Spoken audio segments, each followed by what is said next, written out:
कहेंगे खुशामदीद। मैं हूँ सादिया साथ से और मैं हूँ सनिया मलिक। हेडलाइंस आपने देख ली। बुलेटिन का आगाज करेंगे। मुल्क दुश्मन नासिर की फौज और अवाम के दरमियान खलीज डालने की कोशिश हमेशा नाकाम रही है और रहेगी। Army chief general Asim Munir का पाकिस्तान भर के यूनिवर्सिटी और कॉलेजेस के तलबा से खिताब कहा हम कभी भी फितना अल खवारिज को अपनी फरसूदा सोच मुल्क पर मुसल्लत नहीं करने देंगे। खैबर पख्तूनख्वा और बलूचिस्तान के गयूर लोग दहशत गर्दों के खिलाफ आहनी दीवार की तरह खड़े हैं। सिपा सालार ने तलबा की हौसला अफजाई की। कहा तलबा ऐसी महारतें पैदा करें जो मुल्क की तरक्की में मस्बत किरदार के लिए हो। अवाम का पाक फौज से इंतहाई मजबूत रिश्ता। दुश्मन की फौज और अवाम के दरमियान खलीज डालने की कोशिश हमेशा नाकाम रही है और रहेगी। सिपा सालार का दो टोक पैगाम।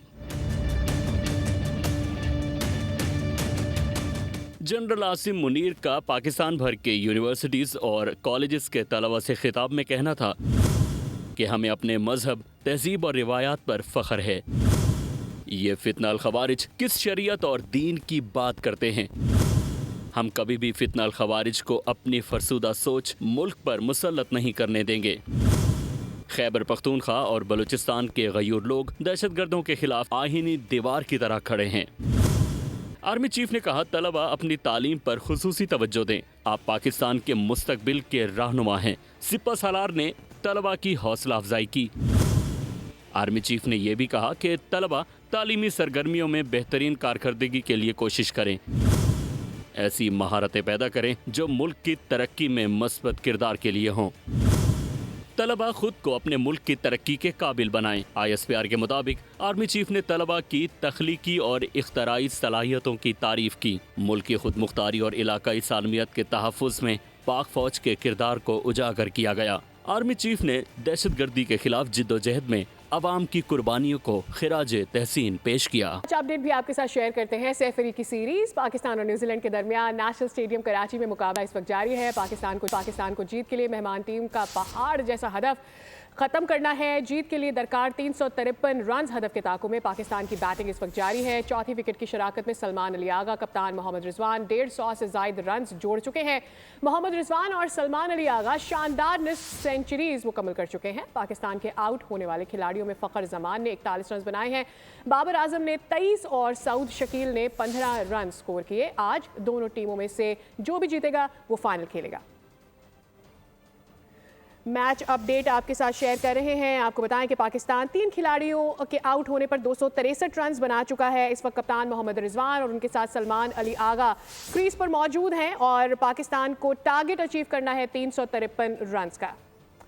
इस वक्त 39वें ओवर का खेल चल रहा है और पाकिस्तान को तकरीबन 88 रन स्कोर करने हैं। 70 बॉल्स इस वक्त पाकिस्तान के हाथ में है। पाकिस्तान को ना सिर्फ अपना रन रेट बेहतर करने की ज़रूरत है, लेकिन इस मोमेंट पर पाकिस्तान को बहुत ज़रूरी है कि सलमान अली आगा और मोहम्मद रिजवान कंटिन्यू करें और ये पार्टनरशिप जारी रहे।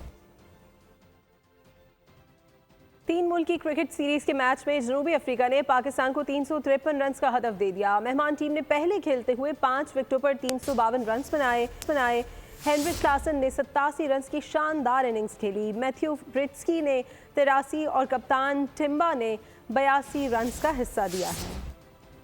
3 मुल्की क्रिकेट सीरीज का अहम मार्का। पाकिस्तानी बॉलर्स रन्स के बहाव के आगे बंद बांधने में नाकाम रहे। शाहीन आफरीदी, नसीम शाह, मोहम्मद हसनैन और अबरार अहमद बुझे बुझे से दिखाई दिए। प्रोटीज ने बगैर किसी बड़ी मुश्किल के रन्स का हुसूल किया। हेनरिच क्लासन ने 87, कप्तान टिम्बा ने 82 और मैथ्यू ने 83 रन की इनिंग खेली। शाहीन आफरीदी ने 66 रन देकर 2 खिलाड़ियों को आउट किया।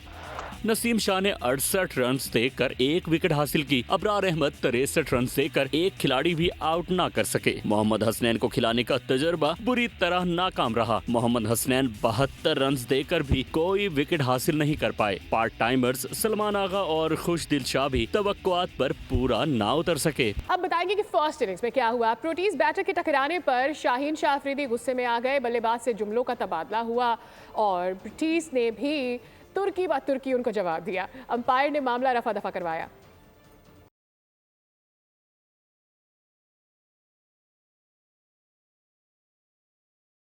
और जनूबी अफ्रीका के खिलाफ मैच के दौरान पाकिस्तानी फील्डिंग का मयार नहायत ही नाकिस रहा। नसीम शाह दुरुस्त अंदाज़ा न कर सकने की वजह से बॉल को कैच करने में नाकाम रहे। एक और मौके पर फील्ड प्लेसिंग में फाश गलती से हाथ आया मौका जाता रहा।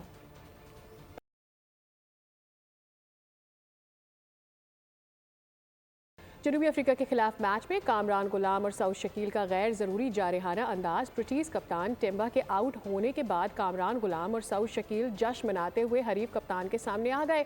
मैदान में गर्मा गर्मी का माहौल देखने में आया और जनूबी अफ्रीकी कप्तान खामोश खड़े रहे। दीगर पाकिस्तानी खिलाड़ियों ने सऊद शकील को फिर दूर किया।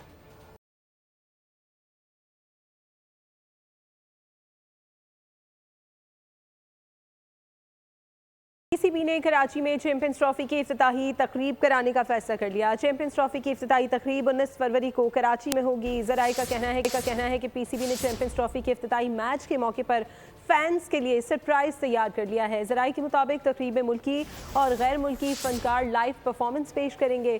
Pakistan cricket board champions trophy की एक तकरीब 16 फरवरी को लाहौर में भी होगी।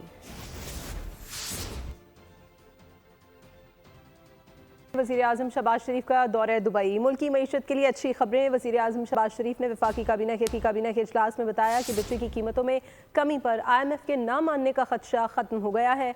IMF ने कहा है कि पाकिस्तान बिजली की कीमतों में कमी का प्लान लेकर आए, गौर किया जाएगा। दुबई में MD IMF से मुलाकात हुई है, जिनमें उनसे पावर सेक्टर पर बात हुई है। उनसे कहा है कि सनतें तब चलेंगी जब प्रोडक्शन की लागत कम होगी। इस पर MD IMF ने मस्बत जवाब दिया है।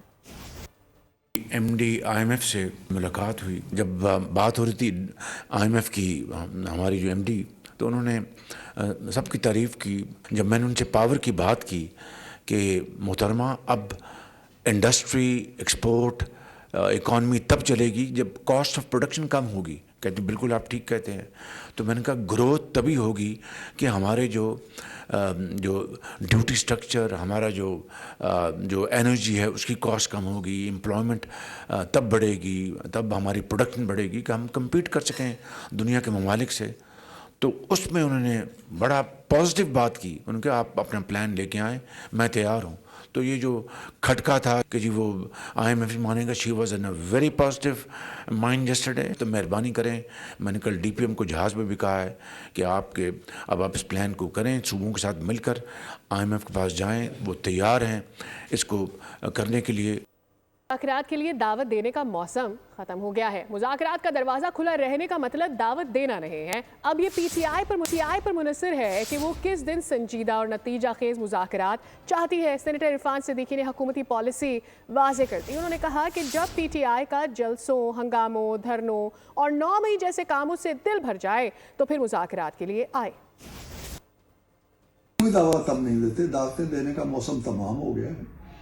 जब उनका वो जी भर जाए जलसों से, जुलूसों से, हंगामों से, 9 मई से 6 नवंबर जैसे कामों से जिनकी तरफ वो दोबारा चले गए हैं और वो ज़रूरत समझेंगे कि हमें संजीदा मुज़ाकरात करने हैं, तो फिर आएँ, फिर हमारे साथ बैठें। लेकिन हम कोई ना पेशकश कर रहे हैं उन्हें, ना उन्हें बुला रहे हैं, ना उन्हें उनकी कोई दावत दे रहे हैं। सो हमारे कहने सोचने की बात नहीं है। ये उनकी अब हिकमत अमली है कि किस दिन वो सीरियस, रिजल्ट ओरिएंटेड, पॉजिटिव मुज़ाकरात की तरफ आना चाहते हैं। खेल तमाशे के लिए मत आए। मुज़ाकरात करने हैं तो मीनिंगफुल मुज़ाकरात करें और खुले दिल के साथ करें, जिस तरह हम करना चाहते हैं। GHQ पर 9 मई हमला केस। मुल्ज़मान ने शहरयार आफरीदी, अली अमीन की ईमा पर GHQ पर हमले का एतराफ़ कर लिया। सब इंस्पेक्टर अहमद यार ने भी बयान कलम बंद कराया। सब इंस्पेक्टर ने मजीद कहा कि 9 मई को अली अमीन गंडापुर, शहरयार आफरीदी, फैज़ाबाद से मुज़ाहिरीन को लीड करते हुए GHQ पहुँचे थे। अभी आपको ये बताएं, तुर्किया के सदर रजब तैयब एर्दोगान 2 रोज़ा दौरे पर पाकिस्तान तशरीफ़ ला रहे हैं। उनकी आमद पर रेड जोन की रियासती इमारतों और शाहराहों को खूबसूरत तरीके से सजाया गया है। शानदार इस्तकबाल की तैयारियां मुकम्मल हैं। चेयरमैन CDA मोहम्मद अली रंधावा ने तैयारियों का जायज़ा लिया है। मज़ीद जान लेते हैं बोल न्यूज़ के डिप्टी ब्यूरो चीफ अली शेर से। जी अली शेर, अपडेट कीजिए। बिल्कुल, इस वक्त मैं रेड जोन में D चौक पे मौजूद हूँ और ये मनाजर देखे जा सकते हैं। बहुत ही खूबसूरत मनाजर हैं। बरकी कुमकुमों से सजाया गया है शाहराह दस्तूर को। इन इंतजामात का जो जायज़ा लिया है वो चेयरमैन CDA मोहम्मद अली रंधावा साहब, उनसे बात करते हैं। इसमें तो कोई शक नहीं कि एक हिस्टोरिकल मोमेंट है और एक अजीम लीडर जो हैं टर्किश प्रेसिडेंट आज आ रहे हैं। अभी प्राइम मिनिस्टर शहबाज शरीफ साहब भी मीटिंग चेयर कर रहे थे और वो अप्रिशिएट कर रहे थे कि हमने CDA ने जैसे SCO के अंदर बहुत ज़्यादा एफर्ट किया एज अ टीम वर्क के तौर पे। आज भी जो है आपके सामने ही है कि हमने हमारी CDA की टीम ने बहुत एफर्ट की हुई है। इसमें देखें जो हमने कॉन्स्टिट्यूशन एवेन्यू ना हमारे सर का ताज है, तो हमारे मेहमान जब इधर आते हैं और जब अजीम लीडर यहाँ पे आते हैं तो हमने तो अपनी पूरी एफर्ट करनी है।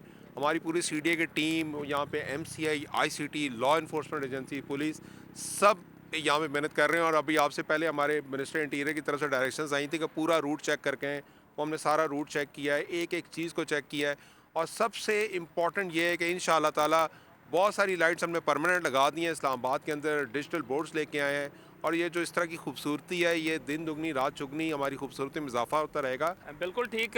ये की गुफ्तगू आपने सुनी। पाकिस्तान बहुत शुक्रिया आपका, डिटेल्स आपने शेयर की। राखी सावंत की फरमाइश सर आंखों पर, जैसा वो कहेंगी वैसा ही करूंगा। जब तक उनकी जानिब से ओके की रिपोर्ट नहीं आती एक्सरसाइज भी जारी रखूंगा। भारतीय अदाकारा राखी सावंत के मुतालबे पर मुफ्ती कवी ने जिम ज्वाइन कर लिया है। उनका मजीद कहना था कि शरीयत में ये हुक्म है कि जिसे आप निकाह का पैगाम भेजते हैं उसकी राय का एहतराम करें। वजन कम करने के लिए चावल खाना और कोल्ड ड्रिंक्स वगैरह छोड़ दूंगा। टेस्ट क्रिकेटर हनीफ मोहम्मद को PCB हॉल ऑफ फेम में शामिल कर लिया गया है। तकरीब पाकिस्तान और जनूबी अफ्रीका के दरमियान 6 मुल्की सीरीज़ के मैच के दौरान हुई। शुएब मोहम्मद ने हॉल ऑफ फेम की यादगारी तख्ती और कैप वसूल की। चेयरमैन मोहसिन नकवी ने शुएब मोहम्मद को हनीफ मोहम्मद की तख्ती और कैप पेश की। PCB ने हनीफ मोहम्मद को हॉल ऑफ फेम में शामिल करने का ऐलान 2021 में किया था। मैच फिक्सिंग के हवाले से जिस पर इल्जामात में बांग्लादेश की विमेन स्पिनर सहेली अख्तर पर ICC ने 5 साल की पाबंदी आयद कर दी है। बांग्लादेशी क्रिकेटर सहेली अख्तर पर विमेंस T20 वर्ल्ड कप 2023 के दौरान मैच फिक्सिंग के इल्जामात के तहत क्रिकेट के तमाम फॉर्मेट से पाबंदी लगाई गई थी। आपको बताएं, सहरा चोलिस्तान में 20वीं international Cholistan desert jeep rally की तैयारियां मुकम्मल कर ली गई हैं। रजिस्ट्रेशन, इंस्पेक्शन और टैगिंग का अमल जारी है। इवेंट का मेला 16 फरवरी तक सजा रहेगा।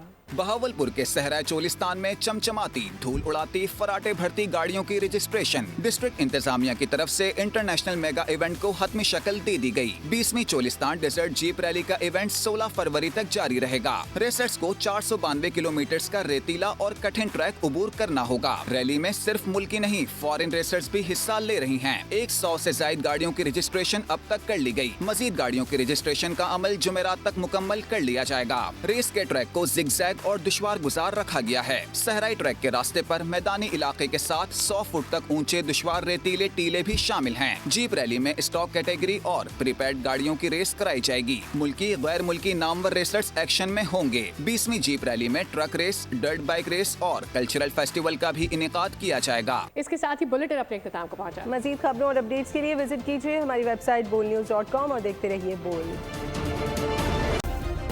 सब्सक्राइब करें और बेल दबाएं ताकि कोई खबर रह न जाए।